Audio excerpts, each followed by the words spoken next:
ഭയങ്കര വെറുപ്പേ, അവനെനിക്ക് കാണുന്നതേ ഇഷ്ടമല്ല. അല്ലെങ്കിൽ ടിക്ടോക്കിൽ വൈറലാകുന്നു, ആളുകൾ നിങ്ങളിലേക്ക് ഇങ്ങനെ കൂടുതൽ വരുന്നു, ആളുകളുടെ ശ്രദ്ധ പിടിച്ചു പറ്റുന്ന രീതിയിൽ നിങ്ങൾ എന്തെങ്കിലും കാര്യം ചെയ്യുന്നുണ്ടോ എങ്കിൽ ഒരാൾ വളരുന്നത് കാണുമ്പോൾ, ഒരാളിലേക്ക് ഇങ്ങനെ കൂടുതൽ ആളുകൾ ഇങ്ങനെ ഫോക്കസ് ചെയ്യുന്നത് കാണുമ്പോൾ, ഒരാൾ എന്തെങ്കിലും ക്രിയേറ്റീവായിട്ട് ചെയ്യുന്നത് കാണുമ്പോൾ ഒരു ക്രിമികടി ഉണ്ടാകുക എന്ന് പറയുന്നത് നമ്മുടെ നാട്ടുകാരുടെ സ്വഭാവമാണ്. Hi everyone, this is me കസാക് ബെൻജാലി. ഇന്ന് ഞാൻ പറയാൻ പോകുന്നത് നിങ്ങൾ വിജയിക്കുമോ എന്നറിയാനുള്ള 4 അടയാളങ്ങളാണ്. നിങ്ങൾ വിജയിക്കാൻ പോകുകയാണോ അല്ലെങ്കിൽ നിങ്ങൾ വിജയിക്കുമോ, ഒരാൾ വിജയിക്കാൻ സാധ്യതയുള്ള ഘട്ടത്തിൽ സംഭവിക്കുന്ന വിജയത്തിലേക്കുള്ള 4 അടയാളങ്ങളാണ്. ഒന്നാമത്തെ അടയാളം എന്താണെന്ന് ചോദിച്ചു കഴിഞ്ഞാൽ ആളുകളുടെ ശ്രദ്ധ പിടിച്ചു പറ്റുക.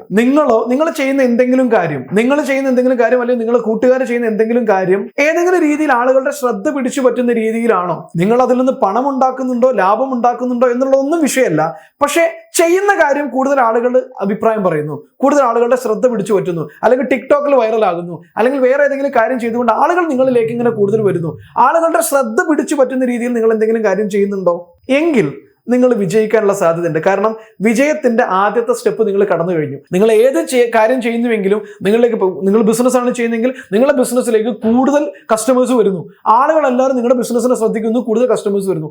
അത് തന്നെയാണ് ആ ബിസിനസ്സിന്റെ വിജയത്തിന്റെ ആദ്യപടി. വിജയിച്ചു എന്നുള്ളതല്ല, ആദ്യപടി എത്തുന്നു. ഇനി രണ്ടാമത്തെ സംഭവം എന്താണെന്ന് വെച്ച് കഴിഞ്ഞാൽ ക്രിറ്റിസിസമാണ്. നിങ്ങൾ ആരെങ്കിലും അമിതമായിട്ട് വിമർശിക്കാൻ തുനിഞ്ഞിറങ്ങുന്നുണ്ടോ, നിങ്ങളിങ്ങനെ എന്തെങ്കിലും കാര്യം, നിങ്ങൾക്ക് ഇഷ്ടമുള്ള കാര്യം ഇങ്ങനെ ചെയ്തുകൊണ്ടിരിക്കുന്നു, ആളുകളൊക്കെ നിങ്ങളെ ശ്രദ്ധിക്കുന്നുണ്ട്, അപ്പോൾ നാട്ടുകാർ മുഴുവൻ നിങ്ങളെ വിമർശിക്കാൻ വരുന്നു. നാട്ടുകാർ മുഴുവനല്ല, നിങ്ങൾ ഇഷ്ടപ്പെടുന്ന ആൾക്കാരൊക്കെ നിങ്ങളുടെ കൂടെ നിൽക്കുന്നുണ്ട്, നിങ്ങളെ നിരുപാധികമായിട്ട് ഇഷ്ടപ്പെടുന്നെന്ന് പറഞ്ഞു കഴിഞ്ഞാൽ ചിലപ്പോൾ സ്വന്തം വീട്ടിലുള്ള ആളുകൾക്കും അസൂയ ഉണ്ടാവും, അപ്പുറത്തുള്ള ആളുകൾക്ക് അസൂയ. പക്ഷെ നിങ്ങൾ വളർച്ച ആഗ്രഹിക്കുന്ന ആളുകൾ, നിങ്ങളുടെ അച്ഛനും അമ്മയൊക്കെ ഉള്ള ആളുകളൊക്കെ നിങ്ങളെ സപ്പോർട്ട് ചെയ്തിട്ട് കുഴപ്പമില്ലെന്ന് പറയുന്നു. ബാക്കിയുള്ള ആളുകളൊക്കെ നിങ്ങളെ വിമർശിക്കുന്നു, അത് അങ്ങനെ ചെയ്തൊന്നും ശരിയായില്ലല്ലോ, അത് അങ്ങനെയല്ല ചെയ്യേണ്ടത്, ഇങ്ങനെയല്ല ചെയ്യേണ്ടതെന്ന് പറഞ്ഞിട്ട് നിങ്ങളിങ്ങനെ വിമർശിക്കാൻ തുടങ്ങുന്നുവെങ്കിൽ മനസ്സിലാക്കുക, നിങ്ങൾ ഗ്രോ ചെയ്യുന്നുണ്ട്. നിങ്ങൾക്ക് അമിതമായിട്ടുള്ള വിമർശനം ഇങ്ങനെ നേരിടും. കാരണം ഒരാൾ വളരുന്നത് കാണുമ്പോൾ, ഒരാളിലേക്ക് ഇങ്ങനെ കൂടുതൽ ആളുകൾ ഇങ്ങനെ ഫോക്കസ് ചെയ്യുന്നത് കാണുമ്പോൾ, ഒരാൾ എന്തെങ്കിലും ക്രിയേറ്റീവായിട്ട് ചെയ്യുന്നത് കാണുമ്പോൾ ഒരു ക്രിമികടി ഉണ്ടാകുക എന്ന് പറയുന്നത് നമ്മുടെ നാട്ടുകാരുടെ സ്വഭാവമാണ്. അത് മലയാളികളെ മാത്രമല്ല, ലോകത്തുള്ള മുഴുവൻ മനുഷ്യരുടെയും സ്വഭാവ സവിശേഷതകളിൽ പെട്ടത് തന്നെയാണത്. അങ്ങനെ ഉണ്ടെങ്കിൽ മനസ്സിലാക്കുക, നിങ്ങൾ അടുത്ത ലെവലിലും കൂടെ ഗ്രോ ചെയ്യുന്നുണ്ട്. മൂന്നാമത്തത് ഇനി പറയാൻ പോകുന്നത്, ആളുകൾ നിങ്ങളെ, കുറച്ച് ശതമാനം ആളുകളെങ്കിലും നിങ്ങളെ ശക്തമായിട്ട് വെറുക്കുന്നുണ്ടോ. ഭയങ്കര വെറുപ്പേ, അവനെനിക്ക് കാണുന്നതേ ഇഷ്ടമല്ല, അവനെനിക്ക് കാണുന്നത് ഇഷ്ടമല്ല. നിങ്ങളൊന്ന് കൈവച്ച് തൊട്ട് നോക്കൂ, നിങ്ങളുടെ നാട്ടിൽ അടുത്ത കാലത്തായിട്ട് വളർന്നുകൊണ്ടിരിക്കുന്ന പല പണക്കാരോടും അല്ലെങ്കിൽ പല സക്സസ്ഫുൾ ആയ ആൾക്കാരോടും ഉള്ളിൻ്റെ ഉള്ളിൽ എവിടെയോ ഒരു വെറുപ്പിന്റെ അംശം കിടക്കുന്നില്ലേ? ചിലർക്കെങ്കിലും ഉണ്ട്. അത് റിയാലിറ്റിയാണ്. കാരണം എന്താ, നമ്മളെ കൂടെ ഇന്നലെ വരെ കളിച്ച് നടന്ന ഒരുത്തനെ നല്ല രീതിയിൽ വിജയിച്ചുകൊണ്ടിരിക്കുന്നു, സഹിക്കാൻ പറ്റുമോ? ഇല്ല. ഒരു വെറുപ്പ്. നിങ്ങളെ കൂടെ ഇതുവരെയൊക്കെ കുറച്ചു കാലം മുമ്പ് വരെയൊക്കെ കളിച്ചു നടന്ന ആളുകളിൽ പലരെങ്കിലും നിങ്ങളെ വെറുത്ത് തുടങ്ങുന്നുവെങ്കിൽ മനസ്സിലാക്കുക, നിങ്ങൾ വിജയിച്ചുകൊണ്ടിരിക്കുന്നു എന്നുള്ളതാണ്. നാലാമത്തെ പടം എന്താണെന്ന് ചോദിച്ചു കഴിഞ്ഞാൽ, നിങ്ങളെ വിജയിച്ചു, നിങ്ങളെ ക്രിട്ടിസൈസ് ചെയ്തിട്ടൊന്നും ഇനി കാര്യമില്ല, നിങ്ങളെ ആളുകൾ ഇങ്ങനെ ഫോളോ ചെയ്യുന്നു, നിങ്ങളങ്ങനെ അഡ്മയർ ചെയ്യുന്നുവെങ്കിൽ അതാണ് വിജയത്തിന്റെ ഏറ്റവും പീക്ക് ലെവൽ. പക്ഷേ അതെന്തുകൊണ്ടാണ്? ആളുകൾ നിങ്ങളെ ശ്രദ്ധിച്ചപ്പോൾ നിങ്ങൾക്ക് ഒരാൾക്ക് അസൂയ ഉണ്ടായി, ആളുകൾ ഇങ്ങനെ വിമർശിക്കാൻ തുടങ്ങി, ക്രിട്ടിസൈസ് ചെയ്യാൻ തുടങ്ങി. ക്രിട്ടിസൈസ് ചെയ്താൽ നിൽക്കുമെന്നാണ് വിചാരിച്ചത്, പക്ഷെ നിങ്ങൾ നിർത്തിയില്ല. അപ്പോൾ ആളുകൾ നിങ്ങളെ വെറുക്കാൻ തുടങ്ങും. നിങ്ങളിങ്ങനെ വിജയത്തിലേക്ക് ഇങ്ങനെ പോകുമ്പോൾ ഇങ്ങനെ വെറുത്ത്, അസൂയ ഇങ്ങനെ മൂത്തിട്ടുണ്ടല്ലോ, വെറുത്ത് ഇങ്ങനെ ഭ്രാന്ത് പിടിക്കുന്ന അവസ്ഥയിലെത്തും. പക്ഷെ എന്നിട്ടും നിങ്ങൾ നിർത്തുന്നില്ല, എന്നിട്ടും നിങ്ങൾ ഇങ്ങനെ കുതിച്ച് പോവുകയാണെന്ന് പോകുമ്പം അവർക്ക് മനസ്സിലാവും, അയ്യോ ഇനി വെറുത്തിട്ടൊന്നും കാര്യമില്ല. എന്നിട്ട് ആളുകളോട് പറയും, ഞാനേ ആ നാട്ടുകാരനാ. ആരുടേന്ന് അറിയാം? മറ്റേ ആൾ വിജയിച്ച ആളില്ലേ, ഒരു സംഗതി ഇല്ലേ, അയാളുടെ നാട്ടുകാരൻ, അയാൾ എൻ്റെ നാട്ടുകാരനാ. ഇതാണ് മനുഷ്യൻ. ക്ലിയർ ആയില്ലേ? വിജയത്തിന്റെ 4 സ്റ്റെപ്പ് മനസ്സിലായോ?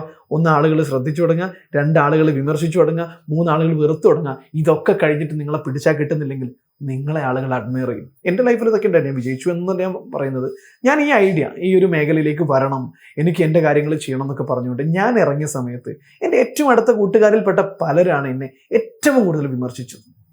എനിക്കൊന്നും നടക്കാൻ പറ്റില്ല. വീഡിയോ ഫസ്റ്റായിട്ട് യൂട്യൂബിലേക്ക് ഇട്ട സമയത്ത്, എന്ത് വീഡിയോടോ തൻ്റെ വീഡിയോ എന്താണ്, ഒരു ക്വാളിറ്റി ഇല്ലാത്ത വീഡിയോ. എൻ്റെ ആദ്യം വീഡിയോ കണ്ടാൽ നിങ്ങൾക്ക് മനസ്സിലാവും, ഒരു ക്വാളിറ്റി ഇല്ലാത്ത വീഡിയോ, ബ്ലാക്ക് ആൻഡ് വൈറ്റ് പോലുള്ള വീഡിയോ, എന്താ തൻ്റെ മുഖമൊക്കെ ഇങ്ങനെ, താനത് ഇങ്ങനെയൊക്കെ നിന്ന് സംസാരിച്ചുകൊണ്ടിരിക്കുന്നതൊക്കെ പറഞ്ഞു നല്ല വിമർശനം ഉണ്ടായിരുന്നു. But I was keep doing. ഞാൻ എനിക്കിഷ്ടമുള്ള കാര്യം ഞാൻ ചെയ്തുകൊണ്ടിരുന്നു. കുറച്ച് കഴിഞ്ഞപ്പോൾ ആളുകൾ ഇങ്ങനെ വെറുക്കാൻ തുടങ്ങി.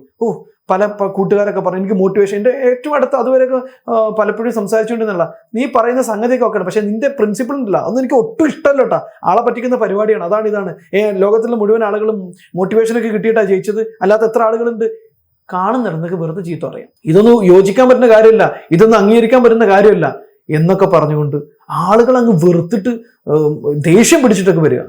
കുറേ കാലം കഴിഞ്ഞപ്പം ഞാൻ വീഡിയോനകത്ത് നന്നായിട്ട് വൈറലായ ഒരു വീഡിയോ ഉണ്ട്. ആ വീഡിയോക്കകത്ത് ഇങ്ങനെ കുറെ ആളുകളുടെ കമന്റ് ഉണ്ട്, 1-2 കമന്റുകൾ ശ്രദ്ധിക്കപ്പെട്ടു. അതിൻ്റെ ഇടയിൽ ഈ വിമർശിച്ച ആളുകളുടെ ഒരു കമൻറ്റും കൂടെ ഉണ്ട്. I am proud of you my bro, ഇയാൾ എൻ്റെ നാട്ടുകാരനാണ്. ഇത്രയേ ഉള്ളൂ ലൈഫ്. ഞാൻ ഭയങ്കര സക്സസ് ആയി എന്നല്ല ഞാൻ പറയുന്നത്. പക്ഷേ ഏറ്റവും കൂടുതൽ വിമർശിച്ച ആള് തന്നെ അവസാനം നമ്മളെ പിടിച്ചാൽ കിട്ടുന്നില്ല എന്ന് കാണുമ്പോൾ ഇയാൾ എൻ്റെ നാട്ടുകാരനാണ്, എൻ്റെ കൂട്ടുകാരനാണ്, ഞാൻ ഇവനെ കുറിച്ച് ഓർത്ത് അഭിമാനിക്കുന്നു എന്ന് നമ്മുടെ വീഡിയോക്ക് അടിയിൽ കമന്റ് എഴുതി വെക്കുമ്പോഴേ ദാറ്റ്സ് ഓൾ. Move on. വിമർശനം കണ്ടിട്ട് നിർത്തണ്ട, വെറുക്കുന്നു എന്ന് കണ്ട് പേടിച്ചു നിർത്തണ്ട.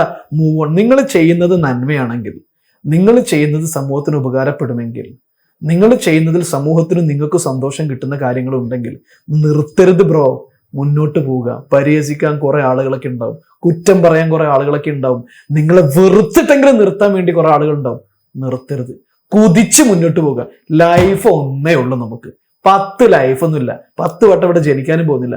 ജീവിക്കുന്നത് പുഴുക്കളെ പോലെ ഒന്നും ചെയ്യാൻ കഴിയാതെ മറ്റുള്ളവരെ കുറ്റം പറഞ്ഞ്, മറ്റുള്ളവരെ രാഷ്ട്രീയവും മറ്റും തർക്കമൊക്കെ പറഞ്ഞ് ഇങ്ങനെ ഇരിക്കുന്നതിനേക്കാൾ നല്ലത് ഡു സംതിങ് വാല്യുബിൾ. ചെയ്ത് കാണിക്കുക, ജീവിക്കുക. നമ്മളെ ജീവിതം നമുക്ക് സന്തോഷിക്കാനും ചുറ്റുള്ളവരെ സന്തോഷിപ്പിക്കാനുള്ളതാണ്. അത് ചെയ്യുക. സമൂഹത്തിന് ഗുണം കിട്ടുന്ന രീതിയിൽ നമുക്ക് ഇഷ്ടപ്പെട്ട കാര്യങ്ങൾ ചെയ്ത് ചെയ്ത് ചെയ്ത് വിജയിച്ചിട്ട് വേണം നമുക്ക് ഇവിടുന്ന് പോകാൻ. റെഡിയല്ലേ? ഈ വീഡിയോ കണ്ടതിന് ഒരുപാട് നന്ദി. ജീവിതത്തിൽ പ്രശ്നങ്ങളോ പ്രതിസന്ധികളൊക്കെ നേരിടുന്നുണ്ടെങ്കിൽ അതിനൊക്കെ പരിഹരിക്കാൻ കഴിയുന്ന പലതരത്തിലുള്ള ട്രെയിനിങ് പ്രോഗ്രാമുകൾ കേരളത്തിൻ്റെ പല ഭാഗങ്ങളിൽ, വിദേശത്ത് ഓൺലൈനായിട്ടൊക്കെ നടത്തുന്നുണ്ട്. നിങ്ങളുടെ ഏത് പ്രശ്നമാണെങ്കിലും ഇതിനൊക്കെ പരിഹാരം തരാൻ പറ്റുന്ന ബിസിനസ് പ്രോബ്ലംസ് ആണെങ്കിലും, പേഴ്സണൽ പ്രോബ്ലംസ് ആണെങ്കിലും, ഫിനാൻഷ്യൽ പ്രോബ്ലംസ് ആണെങ്കിലും, സ്പിരിച്വൽ പ്രോബ്ലംസ് ആണെങ്കിലും, ഓഫ് അട്രാക്ഷനെ കുറിച്ചാണെങ്കിലും ഒക്കെ പഠിപ്പിക്കുന്ന പ്രോഗ്രാമുകളുണ്ട്. കൂടുതൽ അറിയാൻ താഴെ കാണുന്ന നമ്പറിൽ വിളിച്ചു കഴിഞ്ഞാൽ ഞങ്ങളുടെ കൗൺസിലേഴ്സ് അതിൻ്റെ എല്ലാ ഡീറ്റെയിൽസും തരും. ഫ്രീ ഡെമോ ക്ലാസ്സുകളും ഉണ്ട്. അതൊക്കെ കേട്ട് ഇഷ്ടപ്പെട്ടത് മാത്രം നിങ്ങൾ ജോയിൻ ചെയ്താൽ മതി. Okay, thank you so much. ഒരിക്കൽ കൂടി വീഡിയോ കണ്ടതിന് നന്ദി. വീഡിയോ ഇഷ്ടമായിട്ടുണ്ടെങ്കിൽ മറക്കരുത് ഷെയർ ചെയ്യാൻ, സബ്സ്ക്രൈബ് ബട്ടൺ അമർത്തുക, ബെൽ ബട്ടൺ അമർത്തുക. ഫേസ്ബുക്കിലാണ് ഈ വീഡിയോ കാണുന്നതെങ്കിൽ ലൈക്ക് ചെയ്യാൻ മറക്കരുത്. പേജ് ഇൻസ്റ്റാഗ്രാമിലും ഫോളോ ചെയ്യുക. Thank you so much. ഞാൻ കസാക് ബെൻജാലി.